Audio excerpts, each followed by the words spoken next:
अस्सलाम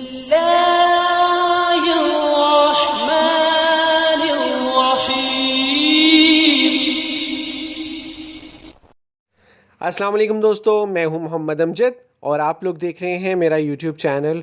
price bonds के हवाले से एक नई वीडियो के साथ आपकी खिदमत में हाजिर हूं। 2024 का आगाज़ हो चुका है और जनवरी 2024 में जो पहली कुरानंदाज़ी हो रही है उसके मुताबिक हम इस वीडियो में आपको बताएंगे। 750 वाले प्राइस बाउंड की कुरानंदाज़ी है जो जनवरी 2024 में होने जा रही है, जिसका पहला इनाम है 15 लाख रुपए का और एक इनाम है। दूसरा इनाम जो है 5 लाख का है और ये टोटल 3 इनामात हैं।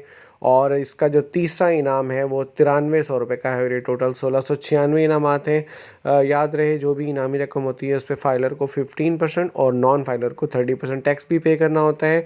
जी हाँ, 2024 की जो पहली कुरानंदाज़ी है वो हो रही है 15 जनवरी 2024 को। ड्रॉ नंबर है ये 97 और ये सियालकोट में सुबह 9 बजे होगी। होपफुली ये इन्फॉर्मेटिव वीडियो आपको पसंद आई होगी। वीडियो को लाइक करें, शेयर करें और अगर आप चैनल पर नए हैं तो चैनल को सब्सक्राइब करना मत भूलिएगा। अपना बहुत सारा ख्याल रखिएगा। मिलते हैं इंशाल्लाह नेक्स्ट वीडियो में, तब तक के लिए अल्लाह हाफिज़।